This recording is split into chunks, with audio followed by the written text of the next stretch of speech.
When I was in primary school, I didn't really know I was disabled. Even though I was disabled, I had a progressive condition called spinal muscular atrophy. So that was definitely a struggle to come to terms with at that sort of age. The thing is as well, with my progressive disability, like teen years is the time where it's the most progressive, because your body is like changing, you're getting taller, so your muscles are using all the energy that they, need to make those things happen. It was really difficult to understand, okay, I might not be able to do this anymore, or this is becoming a lot harder for me to do, or, oh my God, I fell over like 3 times at school yesterday. And it was also hard for me to get off the floor. So like, in year 7 particularly, I can remember going in from a small primary school to a really big secondary school with 2 different campuses on different sides of the road. Immediately, like they said that I had to go from one side of the road to the other in a car because it wasn't safe for me to go over in my wheelchair. So the school bought an adapted car to literally drive over the road and back. And I just felt immediately so different. And it was just not thought through in terms of my experience. It was thought through in a health and safety element, but with no input from me or any other community members. So it's adults making decisions about disabled kids, and it's never gonna, if someone hasn't got any experience of disability, it's never really gonna mesh. But yeah, my experience was so different, and that on top of hormones and first crushes and all this stuff, it was just a lot to deal with all at once. But I dealt with so much internalized ableism in my youth, like especially in high school. I kind of would say like things like, oh, I'm not like other disabled people, and like honestly, even saying that now just makes me feel just so bad, because I didn't understand what being disabled meant at that age. I was just thinking what I know, like going through mainstream schools, like really having that ableist mindset, even though I was disabled. It was so problematic, but I didn't realise. I just honestly did not know. And now, obviously, being myself, being with friends with so many community members and talking about what disability means to us, we all had quite similar and isolated experiences, especially if we were in mainstream school. Like we were often the only disabled person in the school or visibly disabled person in the school. We were in our families, in the community. We didn't see any other disabled people. We didn't see disabled people on TV either or in mainstream media. So we felt really isolated. So it was like we all went on these like independent journeys with the same sort of negative mindset, or trying to overcome the same barriers in society, but obviously now with the internet and with community, we can learn more about each other and kind of share experiences, I guess, which is really nice. But looking back on it, I mean, I really feel shame about how I used to think about my own disability and how I used to kind of think of it as a negative rather than a positive. The only other person in my family that's disabled is my younger brother, well, my middle brother. And yeah, my parents didn't necessarily know that I was going to be disabled, or my brother was. My dad was a professional footballer. Like they had a quote unquote normal family life, and there was no one within, family or extended family that had a disability. So we had friends, we had good social groups, but I always felt like the need to prove myself. I think there's still a little bit of that in me now. As a mom at school, I always feel the need to say, this is my job, or this is what I do, or like things to kind of validate my existence outside of disability. And I'm really trying to get out of the habit of that, because, somebody that was non-disabled wouldn't feel those pressures, I don't think. But I think it's because we're so used to being underestimated and patronised that you go into that mode of, this is me, like my life's normal, I've got a great life, I'm happy with my situation. But there's so many people that assume that you aren't. So you always feel like you're having that kind of battle before you've even got into dialogue. And that is something I'm consciously trying to not do, because I'd rather not put that out there straight away, just get to know people normally and like at the same pace as others, I guess. So yeah, that's difficult. Yeah, there's just so many barriers within society that do still stop us from having the same experience as everybody else. And it's such a shame, because I think that, the people that put the barriers in the way, or for example, when I was about to start secondary school, I was told you can't really go to mainstream school because we don't have a lift. And I was like, well, get a lift. And that's what I had to do at the age of 10, is fight my own council to get a lift installed in the school so that I could go with my peers to my next school. So it's these sort of physical barriers, but my education journey would have been completely different if I didn't go to mainstream school. I have friends that went to like different types of schools, and while they had like other things that were really great, like big communities of friends that are disabled and like rich experiences, they didn't have the same level of education. At least the friends that I'm speaking about admit that. So it would have changed my education journey, my friendship groups, my life journey. And I think that when people exclude disabled people, sometimes they don't think about the impact that it's actually having.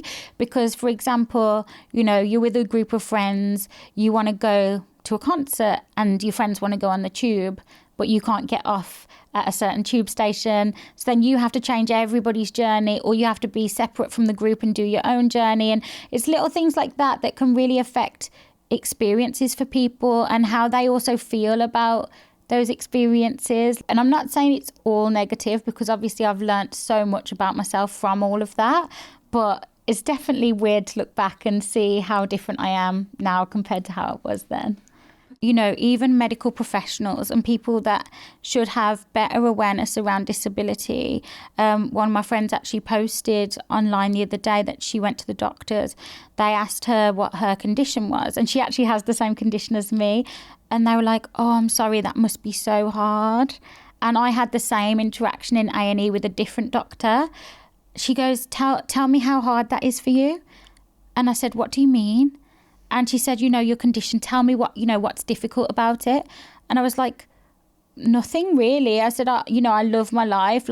And I really gave her the spiel, the disability spiel about being disabled and being proud of being disabled, because I thought, I just can't let this person that's in this position of authority have this perception of disability that's so incredibly wrong. And actually, when somebody says that to you, like, oh, it must be so hard, it really puts you in a negative space as well. And I don't think that they mean it in a nasty way or anything like that. But it can definitely make you feel like I am less than, or they think I am less than. I don't believe I am less than, but they think that about me, and they wouldn't want my life, but they don't know how great my life is. And that's what frustrates me. And I think that's what puts me in the mindset of, oh, I need to prove myself. I need to tell them about this. I need to tell them about that, because I just hate the idea of people pitying me or thinking a certain thing about my life before they even know me. I was a wheelchair user, power wheelchair user, like my wheelchair now, from the age of probably 11 or 12. And I could get myself up off a chair if it was sort of the height of my wheelchair. If it was a low stool or like something lower than that, no, I couldn't. So a bed, for example, I couldn't. I would need help. I remember my first proper long-term relationship. His house was quite hard to navigate. There was a big step to get in, so I had to leave my wheelchair outside. Or covered in the garden, or bring a manual wheelchair which you could just fold up and put inside. And I had to kind of navigate his house on foot, which was really difficult for me at the time. And yeah, just going from the bedroom to the bathroom or anything like that was really difficult. And I did need his help. There was relationships, I wouldn't call them relationships, but people that I met that they didn't know that I was disabled. And that to me is bizarre, because I was very obviously disabled. To me, I was sat on a bed, maybe I wouldn't look disabled, but then I didn't get off the bed. And they'd be like, oh, are you going to come downstairs and say bye? no, I'm going to stay here on the bed. They're probably like, how rude is that girl? But that was more like, you know, getting to know people online and not feeling comfortable to disclose. But in my head, I'm like, now, well, if you didn't feel comfortable to disclose, then you probably shouldn't have pursued a relationship or intimacy or whatever with that person. But I think in my teenage brain, it was just so messed up and all over the place that that was my normal. It was weird.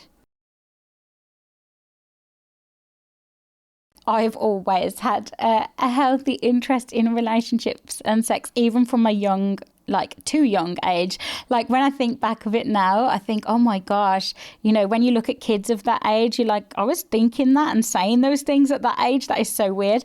But I think I felt an immense pressure from society because, you know, having boyfriends, having a crush, like being intimate, those things are all expected and they're part of like everyone's journey. And I felt like, okay, if I can prove that I can get a boyfriend or have sex or do all these things, then that makes me normal. I was like openly chatting, texting lots of different people. I would love chat rooms. Like it was the rise of AOL chat when I was growing up, and I'd be talking to people from all around like the world.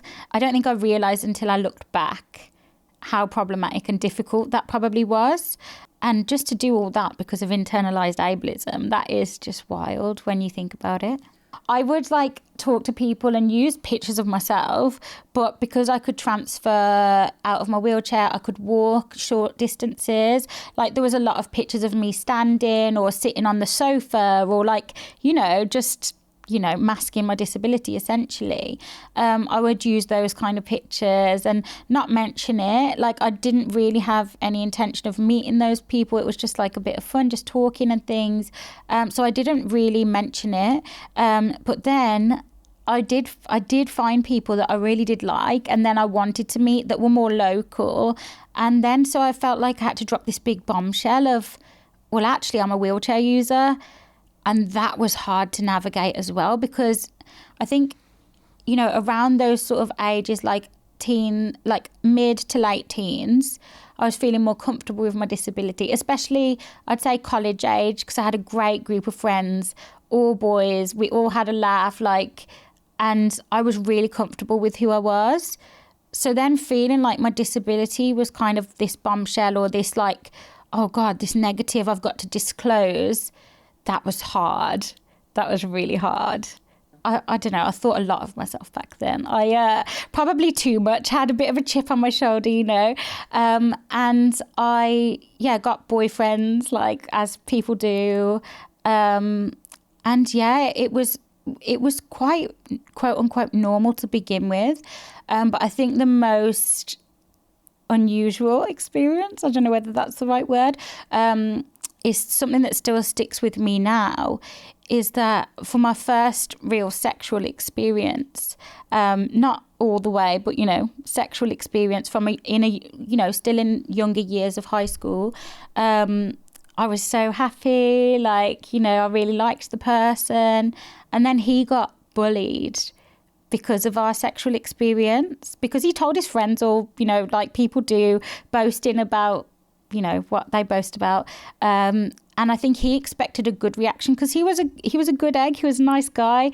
I think he expected that they'd be like, oh, well done, or that's nice, or I don't know what people say, that's nice. But he didn't. He was met with like bullying or like, you know, negative comments and things like that. And then he stopped talking to me altogether.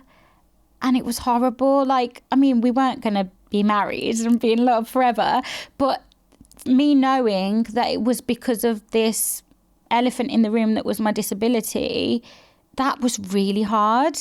And then I think that made me kind of go, well, if he doesn't like it, somebody else will, and then carry it on, you know, and avoid those problems in the future. But yeah, I mean, I've talked about this one guy so many times in my history of like work and recording and things, but he actually used an ableist slur towards me. You know, on the playground, he said the person's name that, you know, I'd been with or whatever. And I said, oh, you're just jealous, like just trying to like say anything to shut this group of boys up. And he was like, I'm not jealous because I don't date or, you know, have sex with or whatever R words in wheelchairs. And that was like, whoa. Okay. Then I had to go into history class and just sit there and like let that sink in. And one, I hadn't had many people use that R word, even though I'd say it was more common back then. I'd never been faced or been in a situation where somebody would use that term. And to hear it, for one, was shocking.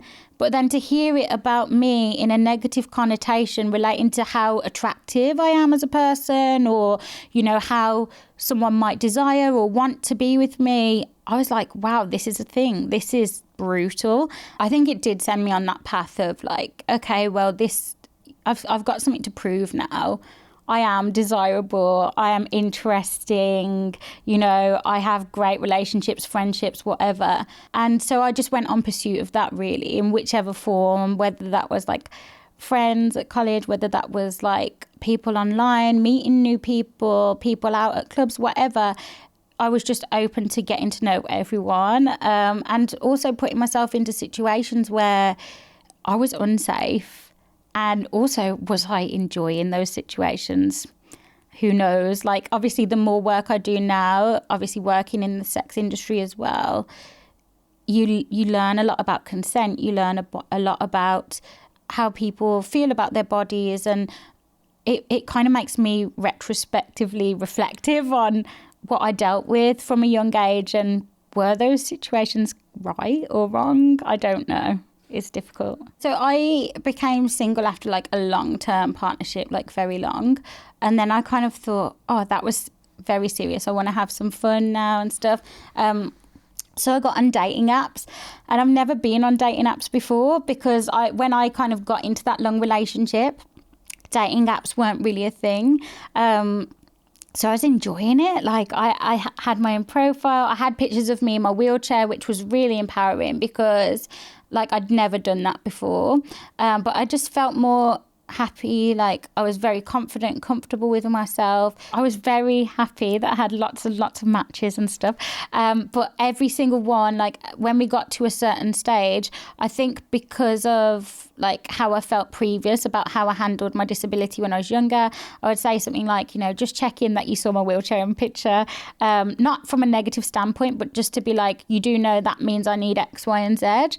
And then the person that I actually decided to meet and not have anything serious with is my now husband. So I really did not get to play the field. Unfortunately, so many matches went down the drain. But no, I found it quite empowering because it's like, yeah, I'm interested. No, I'm not. Like none of the like bullshit or questions or what does this mean? What does that mean? Like, can you do this? Can you do that? It's like, yeah, I'm all in, or I'm not interested, like easy, okay, job done. I had some of those things in my head, like, you know, oh, someone with a fetish would like you or whatever, like all those negative stereotypes, like they stay somewhere in the back of your head, but it just kind of blew them all out the water and it was really, really empowering. Hi, and welcome to Deep. We love making videos, meeting people and letting them tell their stories. We really hope you're enjoying the channel, and if you are and would like a bit more, We've just launched the series as a podcast on Spotify. It's the full interviews uncut, so you can hear the whole thing, wherever you are, at home or on the go. But no matter where you're watching the content, please remember to like, comment and subscribe as it really helps the channel. And don't forget to drop a comment below and tell us who you'd like us to talk to next. Thank you. Now, back to our story. Okay, cool. For people, you know, when they're disabled having sex, I would say it's different for everybody because like there's loads of different disabilities and even someone with my condition, our experience isn't the same. But for me, you know, it's about physical ability, I would say. So things like different positions, things like that.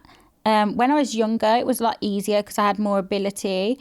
But yeah, I think as your condition progresses, things change. And that's another thing that I've had to come to terms with, like as I've gotten older, I've had kids. You know, a lot of people have kids and families and get older, and then maybe they're not comfortable doing certain things or whatever.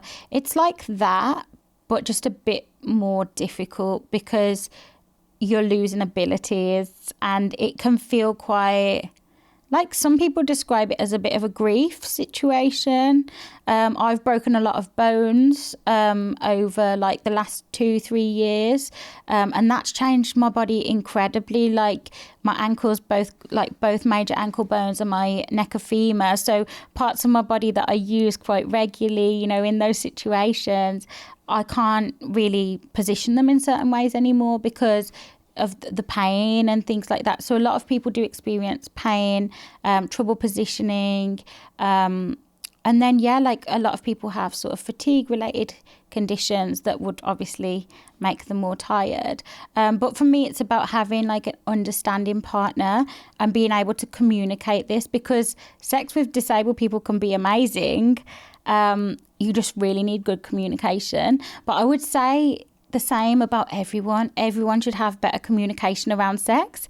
And people get stuck in these kind of situations where they're having bad sex, they're not happy about it, they don't know how to talk about it. But if we were just more honest and open around sex and sexuality as people, it would be better for everyone. I think always one thing that comes up when you talk about sex, dating and disability is about children, which is weird because when disabled people, when you're talking about sex with disabled people, or when you're in a medical appointment and you're disabled and you're talking about birth control and things like that, or, you know, testing or smear tests, it always, when you're disabled, gets put back to children and procreating and things like that. They don't think about disability and pleasure and disabled people wanting to have sex. And that's really weird to me because they kind of, I don't know whether they're not comfortable with those conversations, or they just believe that disabled people are like asexual. And of course, some disabled people are asexual. But it's that belief or infantilizing that kind of relationship when you're disabled. Like, for example, I've been to the beauticians before, and, you have a bit of conversation, you're getting your nails done or whatever. It's, oh, have you got a boyfriend? And I was like in my sort of late 20s, have you ever kissed anyone? And it's like, oh my God, loads of people assume that disabled people can only date disabled people. Or only look to date disabled people. Of course, I've got some disabled friends that are in relationships with other disabled people, but they've also had relationships with non-disabled people, or, they don't specifically look for other disabled people to date. Like for me, one of the questions I have from people that don't really know me is, is your husband non-disabled? And I'm like, yeah. And they're like, well, does he always date wheelchair users? I'm like, no, he's never dated a wheelchair user before. They make out like he's got some kind of kink for like wheelchair users, or like he's only, like they imagine all of his past girlfriends like all being in wheelchairs. And I find that bizarre because, like, I don't know, very basic, but maybe your husband's got blonde hair. Of all your husbands had blonde hair, like, do you know what I mean? Just very basic, but it's just such a weird assumption to me. But it is one, like, my brother, as I mentioned, is close in age to me. He's a power chair user as well. So I remember when we were teenagers, we'd be out and about and people would be like, is that your boyfriend? Even on my wedding day, somebody said, oh, congratulations to me and my brother. I was like, oh my God. But as a teenager, that is mortifying. Like, as an adult, we just kind of like roll your eyes and laugh. But as a teenager, you're like, I can never be seen with my brother in public again. This is like, everyone thinks we're dating. This is awful. But yeah, it's a big assumption for sure. So a lot of people refer to people that have a fetish about disability as a devotee. That's what they're called online and stuff. And I've come face to face with a few. I wish OnlyFans was around when I was much younger, because I would have made some money. But yeah, like I've had people create profiles about me, like, you know, with my pictures of me in my wheelchair, and be like, if I saw one, I thought it was cheeky. If you want to talk to me, you need to sign up to this website. And it was like $50 to sign up to the website. I'll talk to you on there and all this. They sent, like, somebody found it and sent me all the messages. So I think that, yeah, with Hot Octopuss, we are a sex toy or sex tech company that designs inclusively. So we start off and think about inclusivity as part of the design process rather than, you know, designing a product just for disabled people or just for non-disabled people. We try and think of like little hacks that can work with our products, you know, to make them more accessible by design rather than the other way around, like having to hack after something is inaccessible. So yeah, we develop those products, and our tagline is pleasure for everybody. So like everybody. And we do extensive research. We think about pleasure and how everyone should be able to experience pleasure. We build our own technologies. We've got some really cool technologies, actually. One's called treble and bass, and one's called pulse plate. And those technologies make the sex toys also work in different ways and provide different sensations that off-the-shelf products don't. So it's really exciting for us to think about, you know, how we can use the technologies, how we can use the shape of the product, how we can use, you know, different things to ensure that they work for as many people as possible. So I think in terms of like disabled people and some of the challenges they have when it comes to using sex toys, I would say like dexterity issues, like with holding, you know, manual dexterity, reaching, like stretching your arms long or reaching down low, things like that. That's something that I would for sure struggle with if I was lying flat. You know, it's harder to sit your body up and things like that. Some people have vibration sensitivity, so they can't handle or they can't feel or they can't enjoy, you know, strong vibrations. You know, when your fingers get a bit tingly as well from holding something that vibrates. So those are some of the challenges. And then also we have a range, our pulse plate range, that works from flaccid. So it doesn't require an erection for use. Obviously, not speaking of for all people here, but there are people, disabled and not, that have unreliable erections, for example. So having a toy that works from flaccid is a huge bonus for everybody, not just disabled people. And of course, there are disabled people that have amazing erections. It's like, it's just one of those things that it serves society, it serves a wide range of people. When we get an email into our inquiries, anything to do with disability, it comes straight to me, no matter what it's to do with. And I will do the work and speak to that person, because that's what ultimately I enjoy doing and want to do, is bring pleasure to so many people and empower as many people to explore their bodies or explore with partners as well. So yeah, I just basically answer all our queries, and obviously I don't have all the answers. Sometimes I have to research, sometimes I have to get in touch with other people, but I'm happy to be that person that kind of advocates for others when it comes to sex and sexuality.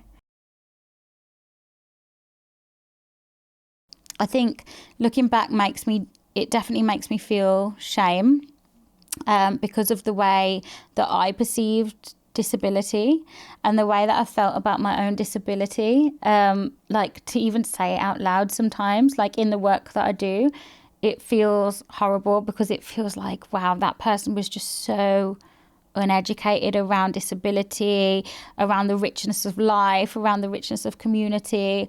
But now I'm so proud to be disabled. Like, I love it. It's a huge part of my life. Obviously, there's things that would be easier if I wasn't disabled. Like, you know, I could go in soft play with the kids. I always use that as an example, and people are like, if they're parents, they're like, you don't want to go in soft play. But, you know, novelty things, or like just walking on the beach or going into the sea, like all those things are possible for disabled people, but you have to have extra equipment, and it's not very spontaneous, it's very planned. So there are physical things that would be easier, but I would miss out on so much. I would not be the person I am. I would not have my problem-solving abilities. I wouldn't be as confident to speak up and like have these conversations. And I'd just be a completely different person. I think looking back, Kelly, who was 16, didn't love who she was. She was doing a bit of fake it till you make it, and learning a lot about herself. But I'm proud to say that I feel like I've completed that journey. I'm moving on to the next stage of my life, which is being disabled, being proud to be disabled, and just enjoying life, really, and doing everything, taking every opportunity as well, and just getting out there. Because I think that's another thing, is that people assume that disabled people don't have goals or want career progression or, you know, want to go traveling or like whatever it is, like that thing that feels really big in someone's life, those moments that people look up, like live for or like, you know, look out for. I feel like they think that disabled people just want to exist and be within a home environment. And those are just like the things that I wish didn't exist anymore within society. Don't doubt yourself just because you have a disability. And I hate to say that because it feels kind of weird for me to say, but I'm just talking back to like 16-year-old me now. Like if someone said that to me now, don't doubt yourself because you have a disability, I'd be like, I don't. But back then I would have been like, okay, I won't. Like, you know, I'll try and get my head around that. So I think it is important to mention that because there are people that still deal with ableism every day, whether it's like structural, whether it's interpersonal, whether it's internalized. We still deal with it. I still deal with it.